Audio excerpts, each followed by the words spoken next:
We are live. Welcome to Circle Shenanigans, episode 44. I am your host. I am Peter Paul. I am here with my co-host, the wonderful Reese. How's it going, Reese? Hey everyone, how you doing? We are here with our guest, none other than Holding. Welcome, our guest. Hello, how is it going? How are you? I'm doing good, guys. Thanks for having me on here. Absolutely Thank you for coming fantastic. on. We were super excited to hear about it. I'm ready for it. First off, I just wanted to give a huge shout out to our sponsors. So thank you everyone for your love and support for every episode. Continuously to the Mint Cannabis, the Smokers Society, FU Wrestling, 8 Mile Vodka, Maya's Fresh Mexican Grill, Lane's Pizzeria, Lane's Little Brown Jug, IWR, PCW, Pro Wrestling Edge, Driving with Jess, Nerdy Designs, and Scraving Sports Cards and Tech. Well, thank you all for your love and support Yeah. on every single episode. And with that, I wanna get into it a little bit. So I heard that you've been in uh industry for 20 plus years, give or take. From one of my outside sources. We all know him from Cravings, Jeff Hill. He's a he's one of our favorite people to talk to, hang out with. hmm Said that you worked with him a few times. Do you remember anything from that? And if so, what was it like? How did it go? I mean, that was so long ago, but I mean, Jeff was always good to be around. He was always nice and cool with me and my brother. I know Jeff. Like Jeff, I think if I could remember correctly, Jeff liked to do a lot of the wild stuff, man. Hmm. And my brother and I, like when we started, we didn't mind, but at the same time, like when we really got stuff going, um, dealing with the WWE, doing a lot of dark matches, that Right. we pretty much told like, hey, all the hardcore stuff to stay away from. So guys that we could have done stuff in the ring with or done things with, like Jeff, Right. we had to steer and go a different direction because of what the WWE was saying. Hey, if this is what you want to do with us, then you can't be doing certain things, at other shows. Right. Yeah. But he was always always nice to us. Always he was always cool. So he was a good dude. Absolutely. Hey Lucas. So I wanted to ask you, Chuck, about for when you first got into pro wrestling, what age did you discover professional wrestling? Man, shucks. Let me tell you. What age?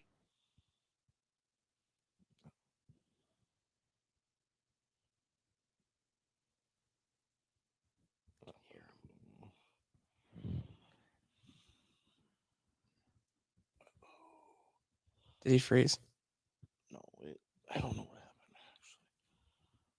happened. I think it happened on our side. I think so too. I don't know what to do actually. Should I tell him? Uh, Maybe. Yeah. Chuck, I'm sorry your audio went out. I think it was on our end.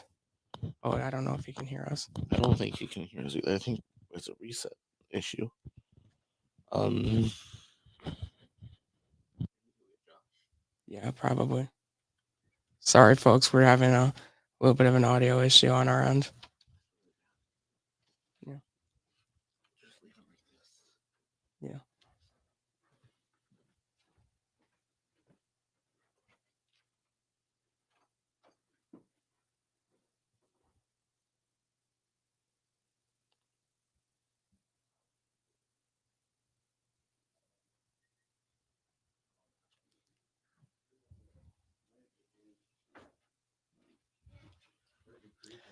We I got some audio issues on our end. Just a moment.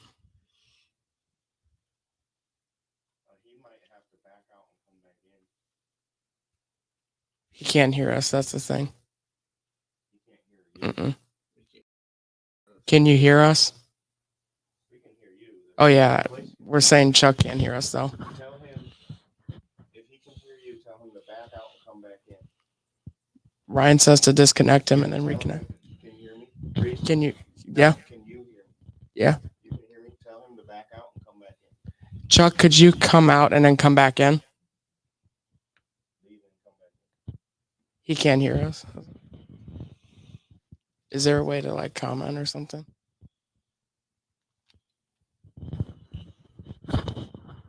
I don't know how it's gonna work. Mm-mm. Facebook.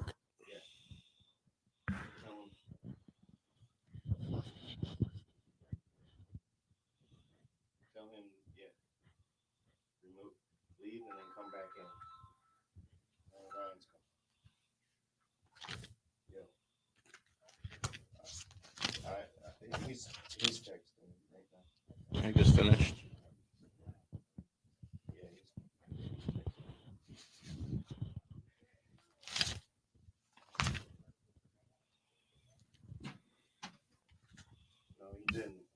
All right, let's see. Sorry about that, folks. Just some audio issues. Okay. Thank you. Perfect. Yellow. While we're waiting, do you want to just give like a little bit of a summary about Chuck Golden? Like, he's a Michigan wrestler, wrestled for Midwest Pro Wrestling Alliance or MPWA. He's also wrestled for Northwest Championship Wrestling, um, also known as NWCW.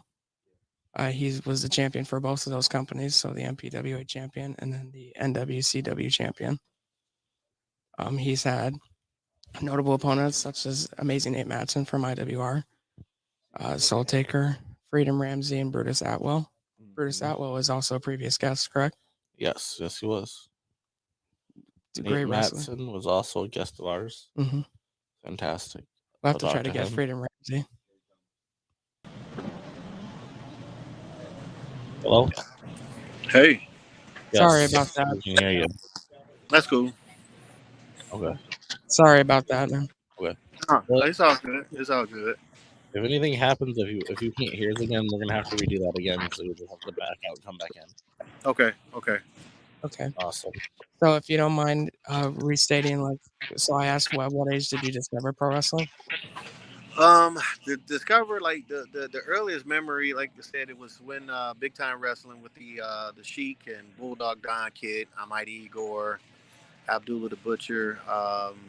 Think I remember like the Sheik would his feud that he started with him and Abdullah the Butcher. I remember Sheik had brought a 2x4 to the ring and couldn't, I never, like, why would he bring a 2x4 to the ring? And Abdullah the Butcher was coming out next, and I remember they just scrapped all over the studio.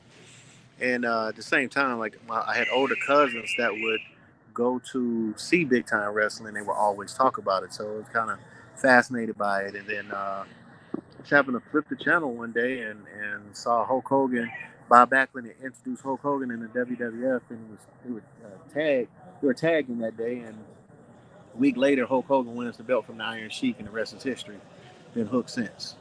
Nice. Absolutely. So did you Fantastic. look up to like Hulk Hogan and that, or did you look up to more like the Sheik and people like that?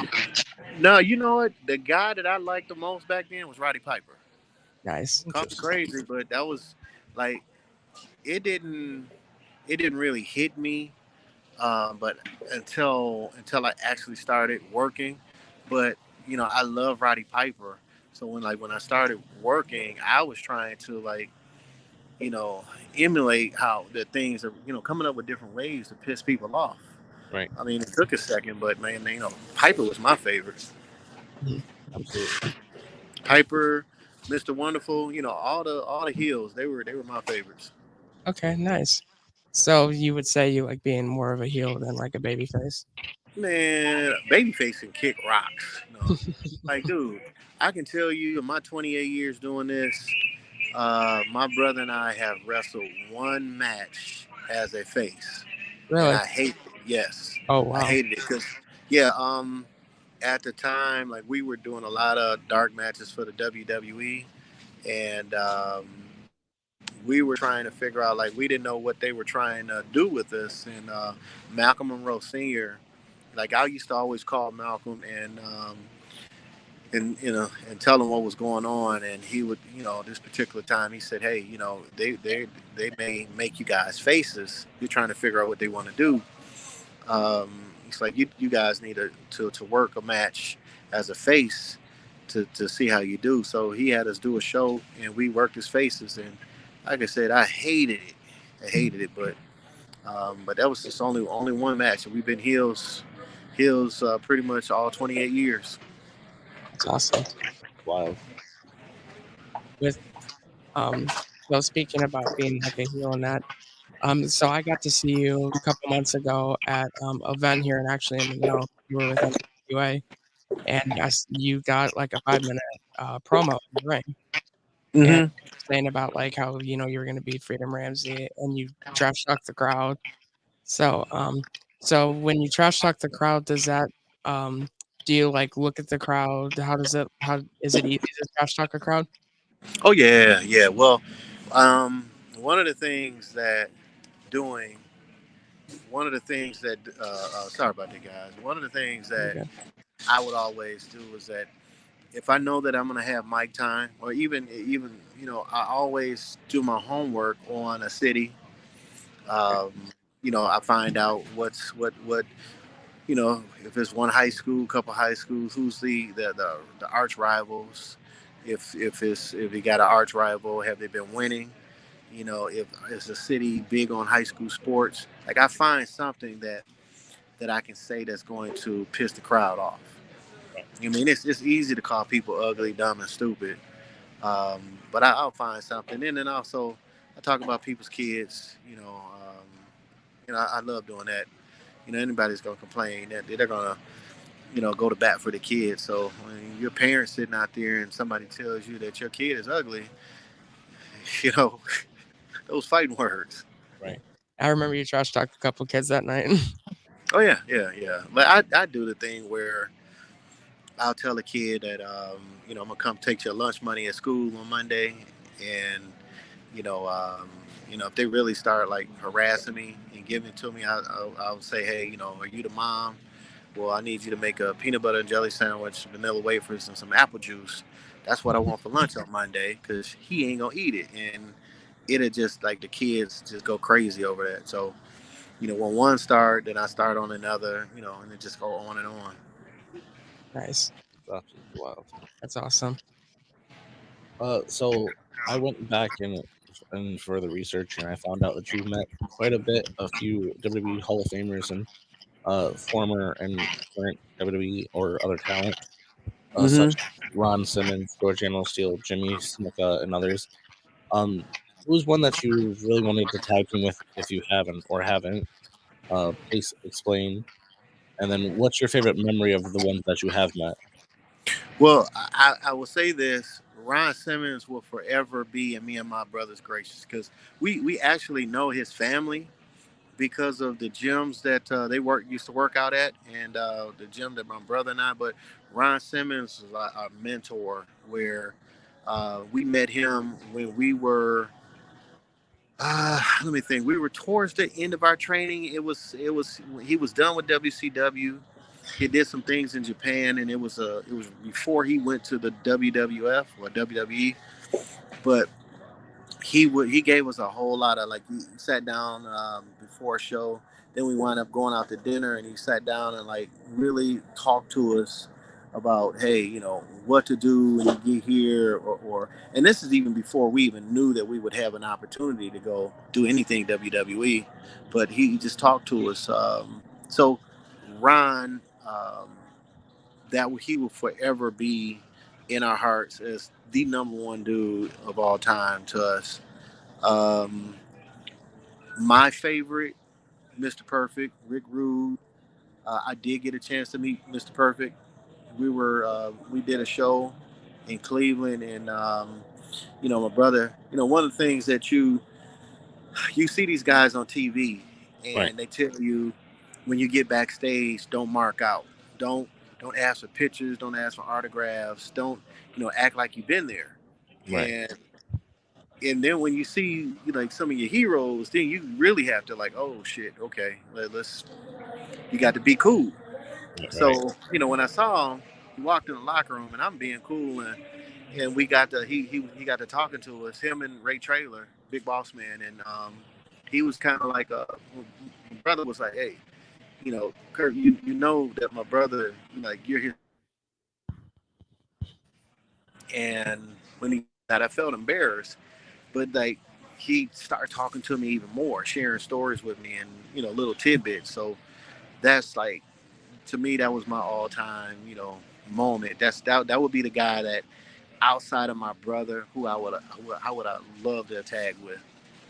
Him Okay. or Rick Rude. Him or Rick Rude. I wish I never got a chance to meet Rick Rude, but it was Mr. Perfect or Rick Rude. That's great. That's awesome. That's awesome. With tag teaming, so you tag team a lot. So you tag team a lot with your brother, right? Yeah, it was a tag team with my brother. So do you still tag team together? We've been doing a lot of single stuff even to this day. With me doing the whole hitman gimmick, and then and then my brother doing the dirty cop gimmick. So we've the characters are completely opposite. Mm-hmm. I'm trying to think. It's probably been over a year when we actually got in the ring, or a year and a half. I don't know if you guys remember the Cobra Kai guys. They were rolling for a while, and the last tag match we did a 2-on-4 against them, and then like a month and a half later we did LJ Lawrence and the Soul Taker versus us. I think that was it. That was the last tag match. Wow. Have you guys ever competed against each other, like one-on-one? No, man. We and that's what happened early when we would we would face it. It wasn't a lot of tag teams when we first started. So we we had, it was Outlaws and Los Rudos, and maybe a couple other you know when we got into let's say ICW with Malcolm Rowe Sr., we got a chance to wrestle like Rhino and Christian and Joey Legend and Edge, um, but it wasn't a lot of tag teams, and so certain promotions would always say, "Well, we want the two of you to fight each other," and it was like, "Nope, kick rocks. If you can't put us in a ring with somebody else, we're not fighting each other." Because we did that when we were training, and we did, they would have us do stuff with each other. But I remember like we were training, and we were just beating on each other. And I remember I like looked at him. I was like, "Fuck this. We not doing this anymore. Like, we brothers. Like, we are not going to get in the ring and be beating on each other." Yes. Jeff, Jeff joined us in the comments. He said he met you and your brother the first time working for Crazy Larry. Oh boy. Hold on, say that one more. I got this Delta rep right over my over my head. Okay, say that one more time. You're good. He said Jeff actually just joined us in the comments. He said he met you and your brother at the first time working for a man called Crazy Larry. Mm-hmm. Oh boy. Yeah. Yep. Crazy Larry. What was it like working for Crazy Larry? Crazy. Crazy. So, I mean, again, because so the thing, they call it death matches now, but it was like the hardcore stuff, and the thing that, like, looking back on things, like, everybody respected what we were trying to do. Like, they were looking at us and saying, "Hey, you got to do this style. You have to be like that." You know, like, especially after we had our first dark match, guys is like, "Hey, you guys go and do what you need to do in the ring." Just, they knew we were going to be entertaining. They Right. knew that we were going to talk trash, and we are going to go out and we're going to make stuff look real. Absolutely. that's awesome. With so with 2 weeks into the year, into the new year, are there any like wrestlers or promotions you have in your sights? Well, I've been a part of SCW, Superior Championship Wrestling. It's Mm-hmm. formerly NWCW. It's out of Berkeley, Michigan. I've been helping those guys like book talent and run the shows a little bit. So I've been getting a kick out of seeing some of the younger talent in the area develop and getting them better. Like I want to see those guys have a shot to make it. But that's been pretty much it. I mean, I do stuff. I was the MPWA champion for about 2.5 years. And those guys run out of Monroe, Milan, and parts of like Saline/Ann Arbor. So I've been pretty much doing that. Like out here in Vegas, we had a meeting with some reps from TNA. Um, it's still too early for me to really speak on that, but it did get me thinking. Like, okay, well, give me a couple months. Maybe I need to get somebody's ear to see about my brother and I tagging, there. But who knows? I mean, honestly, guys, I'm at a point where um, it might be a couple of other guys in this business that I would love to wrestle, but after that, everything, a lot of the stuff that I've done in this business, the people that I've met, Right. if I had to retire, and I've tried to retire the last couple of years, but if I had to retire, I'll be happy with everything. Okay. Okay. Thank you for Interesting. sharing that. Absolutely. Did you want? Well, we got a few list of your opponents down from Nate Matson to Aaron Orion to the DBA, of course. What's it like facing some of those names, and who's one of your toughest opponents? Um, I know Aaron Orion and I got in the ring one time. I like Aaron. I wish we could have done more.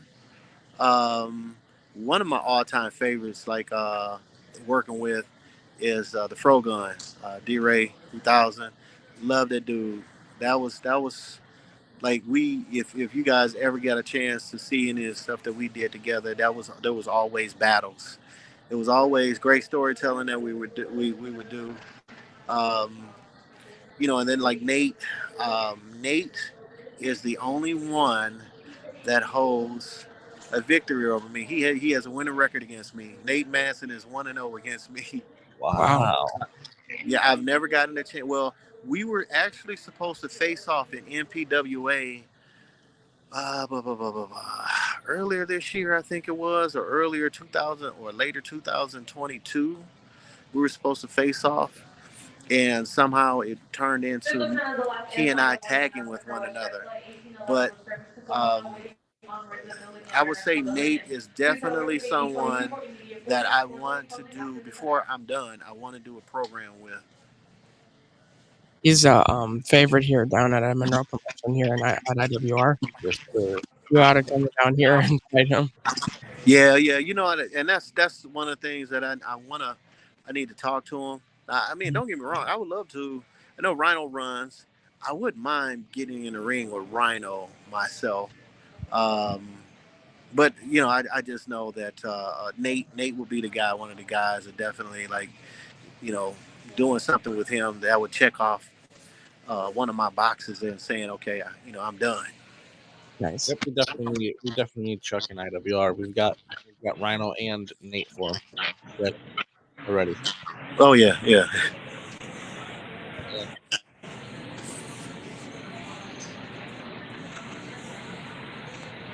sorry, is out with I wanted to ask you, what's the best advice you received from someone in the business? The best advice that I received from someone, Yes. from Ron Simmons. Um, when you get into the locker rooms, go to the corner, sit your shit down, speak to everybody, be respectful, and don't get anybody business and stay quiet. Nice. Yeah, I mean, and that's what I tell the young guys. But stuff is so different now, especially like WWE, what they call it, the extras. Yeah. So a lot of like before, like when my brother and I were doing a lot of dark matches, we would come in, we find a locker room, and yeah, we would have our stuff. We would find the a corner of the locker room where nobody is. It could be, the smallest of the smallest corners, usually near the bathroom. We would set our stuff down and be out of the way. We not, but you would get knuckleheads that would go sit in between the contract guys, like they're one of them, or they do a lot of stuff that they wasn't supposed to do, which hence now the WWE has made it okay. You're an extra, and the extras don't get a chance to dress or be around the contract people. They go to a whole different part of the arena, and they have a small locker room or a small room where they dress or they set all their stuff in, and if they're needed, then they let them know. But um, um, it certainly changed. But no, that was the best advice that he gave, and I try to say the same thing to the young guys now. Nice. And so that's obviously a piece of advice you would give the younger wrestlers. If you could go back to a younger Chuck Holding when he was just getting into the business, what would you say? Um, Try to be a little bit more patient. Okay. So the one thing about this business, like a lot of folks hear about the glamour, and they see they see it where trying to be a superstar, and it's so much. Am I able to cuss on here? Yes. Okay, so it is so much political bullshit behind the scenes. It makes no sense, and like this is a business where the results aren't determined by your talent. It's determined by somebody, whether they like you or not. It's determined whether you can make money for them. So you have you have a lot of people that's been in this business, that's currently in this business, and you look at them, especially like myself, like how in the hell do they have that position, or how in the hell are they doing that, and they're not talented? Well, because of the political BS, or whoever it is that they're knowing, or in some cases whoever that they're screwing in management. So it is you got to navigate. You have to know how to navigate through a lot of BS.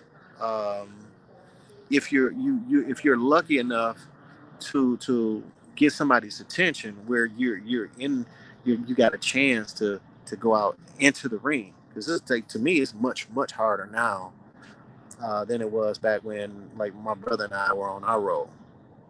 But I would stay patient, because there are some times where I looked at it where, like, man, I got a son. I need to make sure I'm home for. I can't deal with this political bullshit. Like, it was a couple times that the WWE wanted us to go to Puerto Rico. Yeah, had I took the time to go, oh yeah, our story is totally different, because a couple months later we signed with the WWE. But I had with my son, it was more important for us to be fathers to our kids than to be gone 3, 4, or 5 months at a time, wrestling. So, but that first one, had I been patient enough and left for the 2, 3 months, then yeah, we having a different conversation right now. Okay. That's awesome. Thank you for sharing that. Do you have any upcoming shows with NPWA? Hold on, say that one more time. Do you have any upcoming shows with, like, bookings, anything like that? No, I think the next booking I have is with SCW. That promotion I've been doing stuff with. It is in February 17th at Kudos in Taylor, Michigan. It's a Saturday. That's the next one. Okay. Awesome. So I'm assuming you've been in the ring with quite a bit of different names and people. Just curious on, like, who do you think had the best chemistry with you in the ring, and like, solo and team wise? Um, I'm gonna always say, team wise, I'm gonna always say Edge and Joey Legend. I'm Okay. gonna always say those guys, because when we first got in like, we were 6, 7 months in when we were working programs with Edge and Joey Legend, and everything. I still say one of my favorite all time matches is that we had a Detroit street fight at Inkster High School, and that sucker went about 25, 30 minutes straight. Oh, Wow. And yeah, and that was my most favorite match. But we always had chemistry with them. Um, Singles wise, I'm gonna tell you, out of all the guys, even us having dark matches and doing different stuff across the country, my most favorite guy being in the ring with is Jake something. That's now in TNA, but Right. Jake and I, like, we a couple of different times have we just ran a program in MPWA, and just the chemistry that I've had with the young fella, it was nice. Absolutely. Like Jake, that's one of my favorite. He's one of my favorites now. Like I like watching him and Josh Alexander from TNA, but Jake is my favorite to watch. Jake is actually coming to IWR in Oh Ohio yeah. and Monroe this coming February in the few days. Okay. who's he scheduled to fight? Jason Um, Haas, I believe. Jason for one of them is I don't. I think it's Abner. Oh, no, Mhm. it's For Monroe, he's scheduled to fight top notch Jason Haas. So, Okay. Now, have you guys seen have you seen Jake something?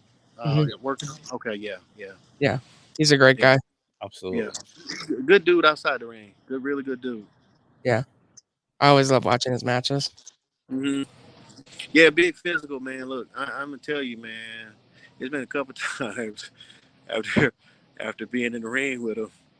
I just thought, like, man, why am I doing this shit? Because, I mean, look, but that's I love that. Like, you can go in and two big dudes being real physical with each other. That's old school wrestling. You know, um, I know a lot of the fans like the whole flippity stuff, the gymnastics as I call it. That's cool, and if that's what folks really like, that's what folks really like. But like, I like the old school. These two big jokers are about to go at it and pound on each other, and whoever comes out on top is whoever comes out on top. I agree with you. Old school wrestling's the way to go. Oh, yeah, Yeah.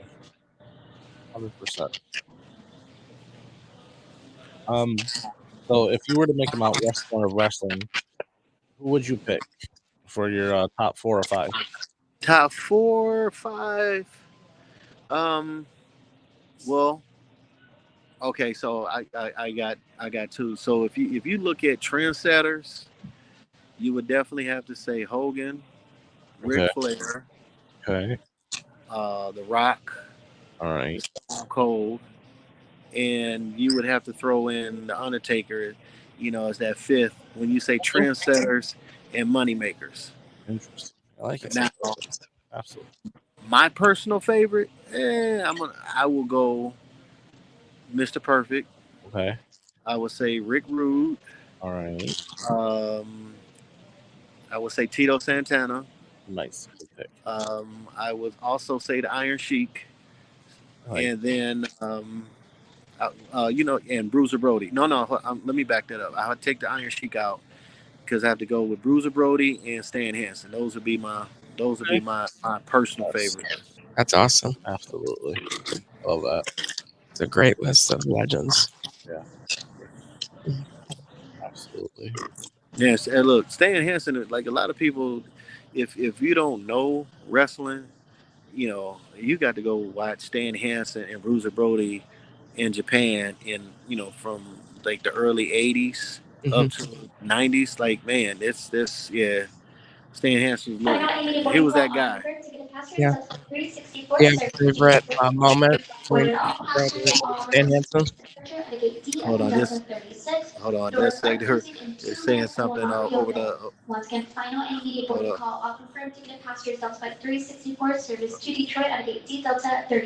Okay, there we go. Now repeat that. So do you have a favorite like Bruce Brody moment, Stan Hansen moment? Shoot, Stan Hansen, man, it's so many. But I actually like when Stan Hansen took on Andre the Giant. That was one of my favorite to watch. Stan Hansen taking on Hulk Hogan. That was one of my favorite to watch. But any time like Stan Hansen tagged with Terry Gordy. which man we got a chance to meet, and like I love Terry Gordy, love Terry Gordy. I mean, when he met us, it was so nice. But like any tag match with Stan Hansen and Terry Gordy, and as far as Bruiser Brody, I mean, man, um, just anything Bruiser Brody, just being able to watch, he was like a man's man, and um, just how he went about things, man. Um, and it kind of like what how my style now, I kind of I'm not going to do too many headlocks. I'm not going to do too much chain wrestling. We're going to get in there and we're going to mix it up. And I'm going to pull my illegal object out and choke you and hit you with it and do whatever I can. But yeah. It's awesome. Yeah, those are two great wrestlers. I agree with you. They're legends, and I agree with your list of personal favorites. Yeah, yeah. Yeah, and there's something else because I forgot to mention Roddy Piper because if it wasn't Piper was the one that's like started it all. Yeah. What do Yeah. you? What would you say is Piper's greatest feud in your opinion? You said what is his greatest feud? In your opinion, yeah. I mean, it's definitely Hulk Hogan. Okay. It was definitely Hulk Hogan. I mean, but I can go to like when him and Greg Valentine had the dog Dude, collar yes. match. Where I think Piper lost part of his ear or part of his ear was ripped off. Hmm. Um, but you would have to say Hulk Hogan because as Roddy Piper would say, if Hulk, there's no Hulk Hogan without Roddy Piper. But Yes, you sir. know, um, but yeah, I would have to say that I did like the feud that he had with Mr. Wonderful Paul Orndorff.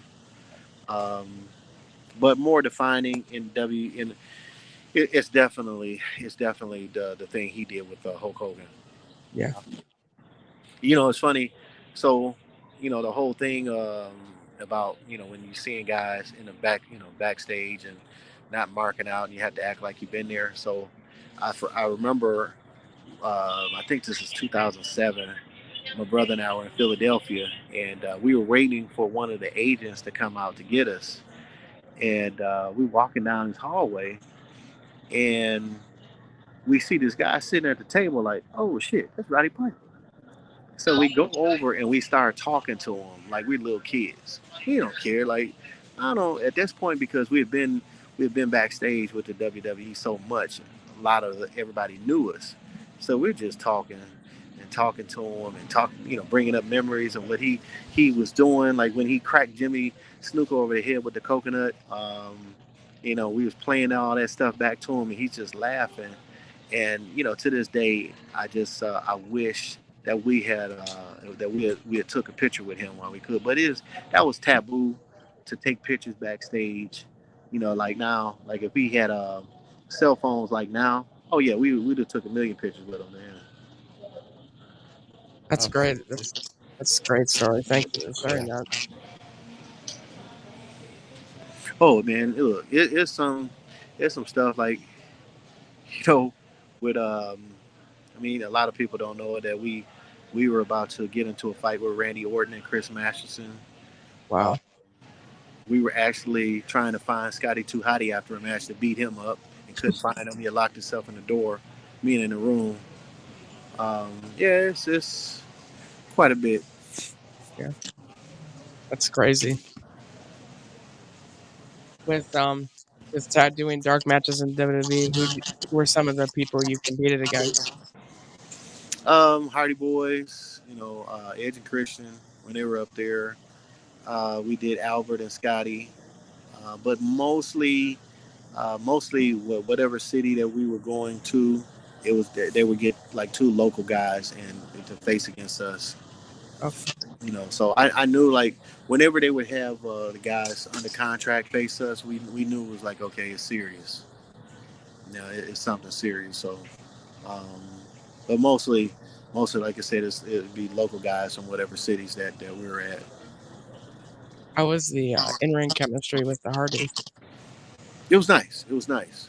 It so um, people don't know this. So when my brother and I were doing a lot of our stuff, like our dark matches, the Hardy Boys was doing the same.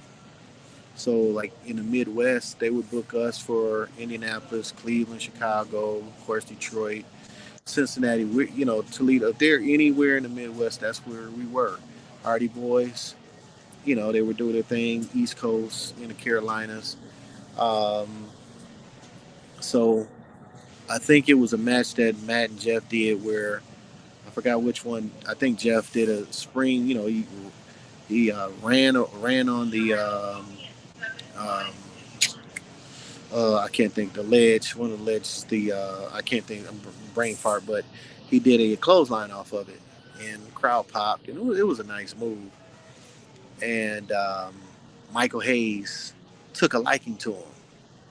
So Michael Hayes changed because remember they were wearing a lot of neon orange and green and all that, and they went from wearing that stuff to the golf look to how they look now. And he would walking out to the ring with them, and then as they started becoming a little bit more popular, he stopped going to the ring with them. So it was kind of like, damn, you know, it was us and them.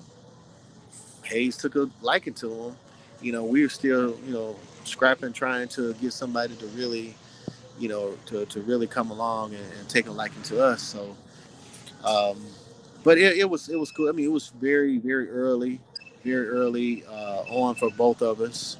We're still new. Neither team was under contract. Just went out and did a thing, put them over, and kept it moving. We did our thing. They did their thing. We put them over, and like I said, everything was good. Nice. That's awesome.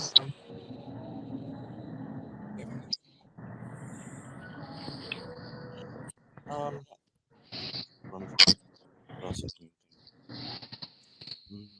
something else for a moment. Now, if you ask me who did I hate being in the ring with the most, it's gonna be Scotty. Like I love Albert. Hmm. Always, that's one of my favorites. But Scotty, and I hope that piece of shit see this too, because if I ever see him, I still, I mean, and this is years later.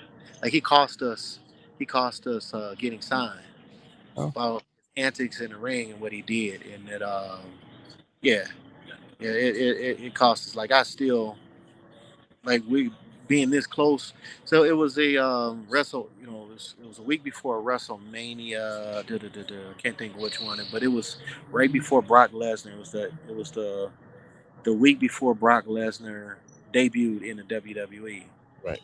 But so when typically when you get close to pay-per-views, WWE are not using guys. They're always using guys under contract. They're not going to bring anybody not under contract and not use them. I mean, bring them in to use them. So this particular time, they had us a week before WrestleMania come in and to do a match, and John Laurinaitis was like, "Hey, management is watching you guys. We're very interested. We want to see what you guys do with somebody under contract." Okay, cool. And it's funny because we were looking at it like, okay, you know, are they gonna have us face the Edge and Christian? No. Hardy Boys? No. Dudley's? No. So we kind of like looked at each other and put our heads down, like, oh damn, we got to take on the APA. So we start kind of like psyching ourselves out, like, all right, we're about to go in here for a scrap. And my brother was like, look, we pair off. I'm gonna go with Bradshaw, and you go with Ron. Like, man, why I got to go with Ron? I'll go with Bradshaw, and you go with. I'll go with Bradshaw, and you go with Ron, because we do. Again, Ron Simmons is our mentor, but the whole, Ron Simmons, his reputation is like, you know, he wasn't nobody to play with, even though he knew us and took us under his wing. We still didn't want that smoke with Ron Simmons.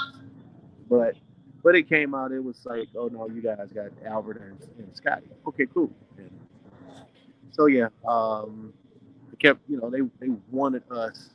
They wanted us to see what we can do. And this, long story short, Scotty messed up a lot of stuff, and it got us fussed at and chewed out.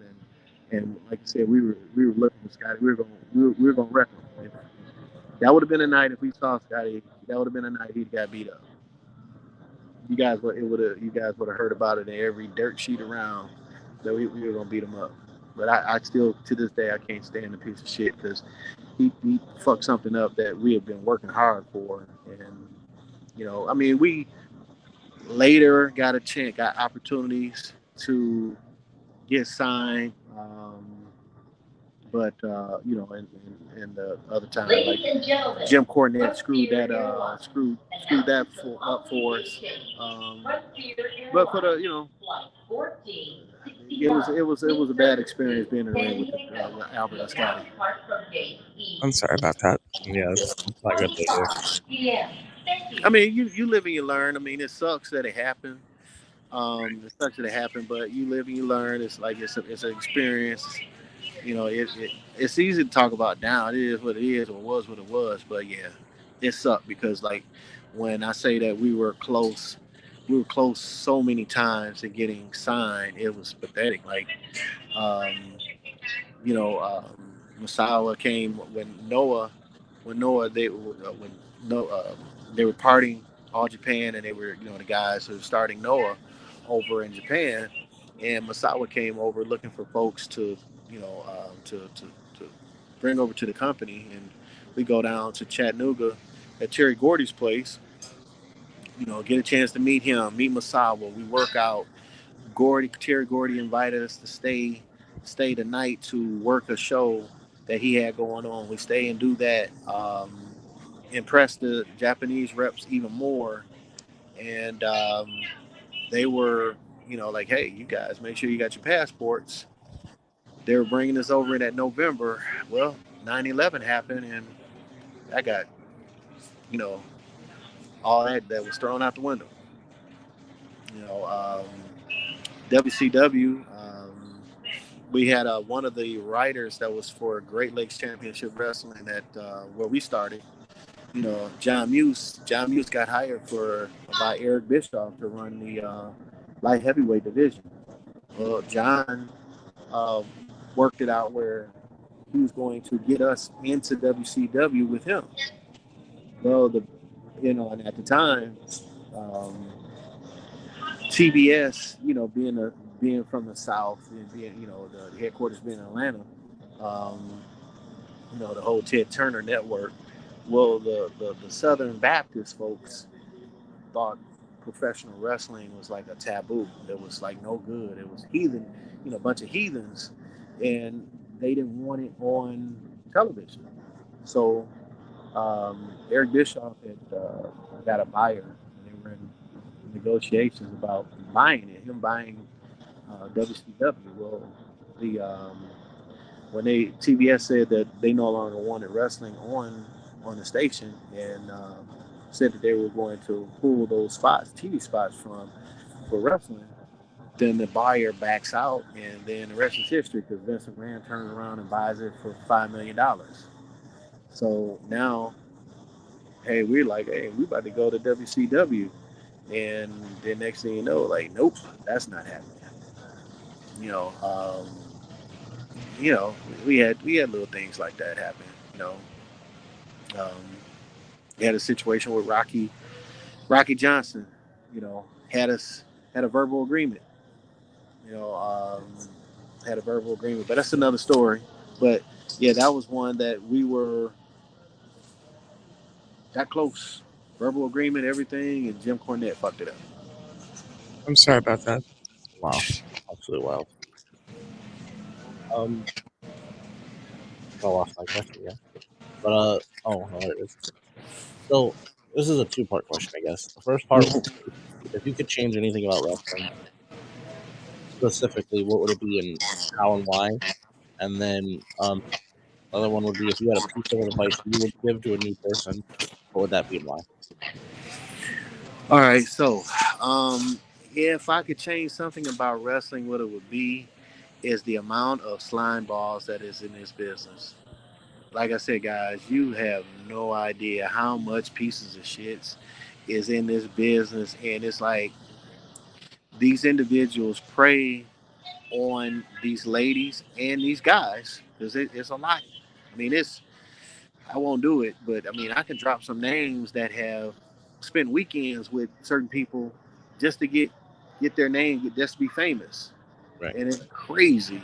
But if there was a way, to change it, I would change all these sick bastards that are in hiring positions. These sick bastards that are in positions that they can make or break somebody's career. Get them out of there and get somebody who's authentically genuine for what they're trying to do. Um, Sometimes, man, I look at this. I mean, knowing what I know, um, and I may, no, I'm gonna say it, that you get a lot of these wrestlers are like prostitutes. You know, okay, who's gonna do what? Who's gonna do something strange to make a little change? Who's gonna suck this, or who's gonna bend over that, or who's gonna spin? It's a lot of that going on, a lot of it going on, and I wish it can change, but and how you change it, you never would. You never would, because it's crazy things that when you get people in certain positions, they will hire their friends, whether they're pieces of shit or not. And unfortunately, those people that when you get power, and you get power and they abuse it. So you, as long as this business is going on, you will never change it. But you know, wish you could. Now the advice that I would give to somebody trying to get into the business: always have an escape plan. And what I say by that is, um, you know, um, don't lean on this like, if I don't make it in professional wrestling, my life is done. Don't lean on it. Use professional wrestling as a stepping stone to be able to branch off into other parts of life. Um, other parts of life. I mean, it's a lot of people love wrestling. They may not admit it, especially those in the corporate world and doing other things. But just use professional wrestling and don't let it use you. That's great advice. Thank you for sharing that. Absolutely, for sure. Hmm. Um, I I mean, look, man, look, I tell you, it's like that all over. From you think from WWE, um, AEW, that's a different kind of locker room. They're a little different.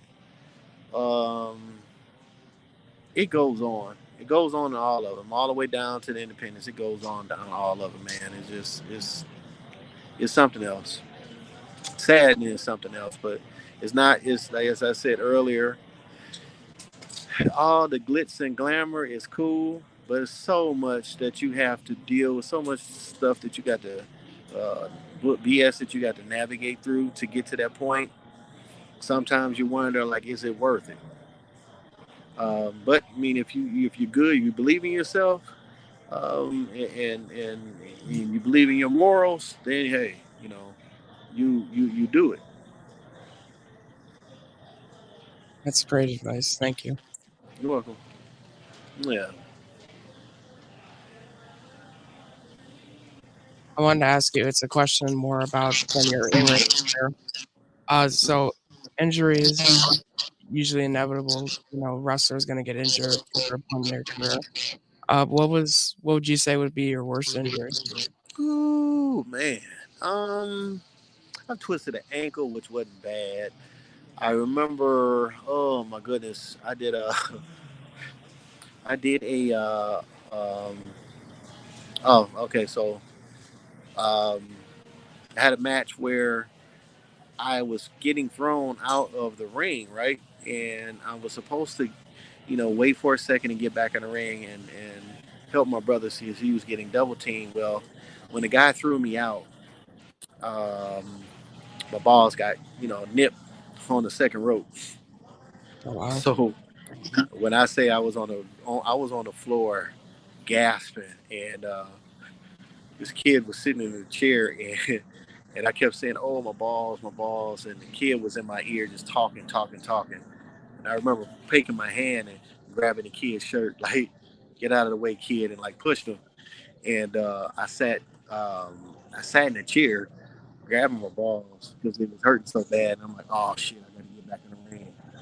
That was pretty bad. But I've had it where my lower back went out in the middle of a match, which I couldn't. Like they literally had to help me to the back. I couldn't bend over to untie my boots. Um, the worst thing that I had is my um, knee buckled. I was going to do a stinger splash, and my knee buckled, and you can hear it pop. And then when I landed to do the stinger splash, my knee kind of shifted and went back into place. I couldn't put any pressure on it immediately, but um, yeah, and I wind up going to the doctor. Um, and shout out to Briar Wellington because I never forget. Like Briar and I, we go way back, like to training, and a lot of folks. I don't know if they know that Briar was over in Japan for a while, a little bit, and but shout out to Briar because I never forget him and his lady were getting me ice pack and making sure that I was okay when I hurt my knee. So love you, brother. If you're listening to this, thank you again. Um, but yeah, that was pretty bad. That was pretty bad. And when I wound up going to the doctor said I was lucky that I could have torn my MCL, ACL, and PCL. Wow. It was just a huge strain. So, um, I mean, it was either surgery or let it heal up. And in a sense, like now, I have to put like a brace on it to make sure it's stabilized. Um, but yeah, that was the worst. Oh, that's something. Wow. You're very lucky. Yeah, yeah. I mean, um, things could have went some real sideways with that one. Hmm. Yes, sir. What's one of your matches that you're most proud of?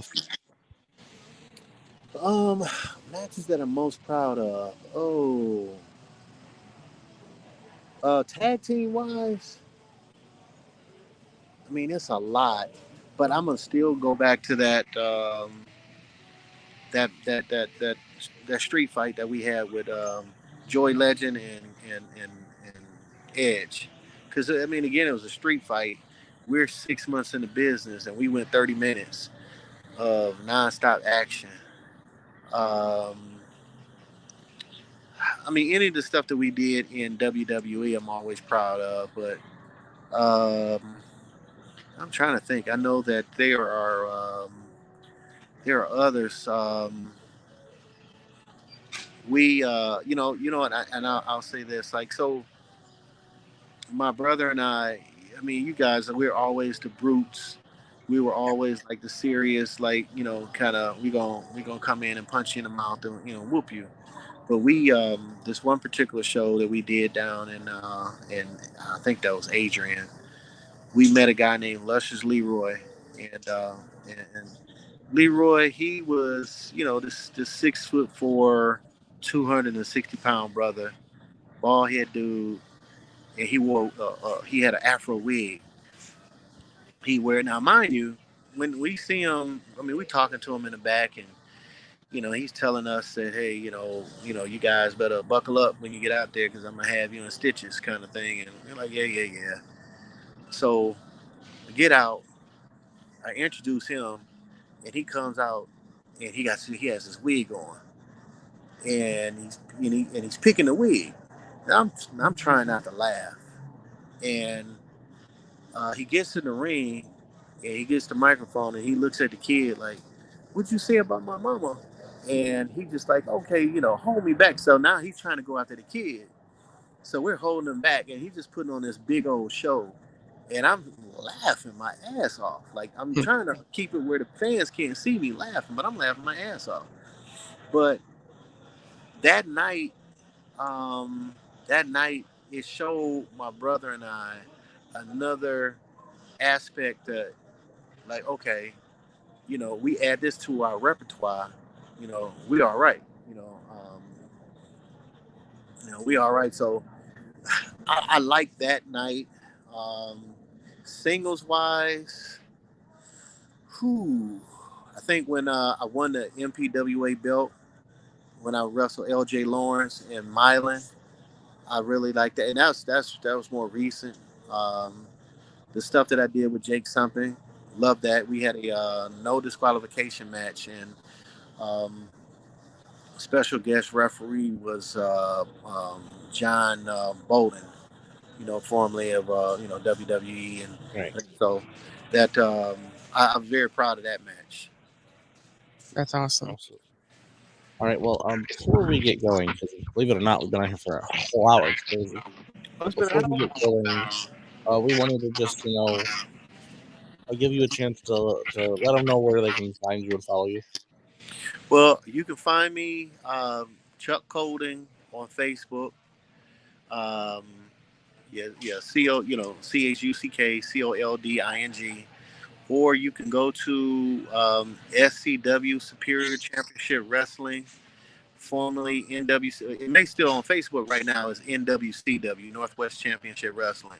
So you can definitely go there and click, like the page, and you'll definitely see a lot of the stuff that's going on, because we do a lot of stuff. We try to tell stories to help the younger guys like develop characters and get used to talking in front of cameras and doing all kinds of things, because now if you can't talk in front on the microphone, or develop a character some kind of way, um, you can just, you're not going to have too many Chris Benoit's and Dean Malenkos and Lance Storms anymore that can wrestle their asses off, that can't get on the microphone, because managers, they're not really using managers. Right. Absolutely. Yeah. Oh, you know what?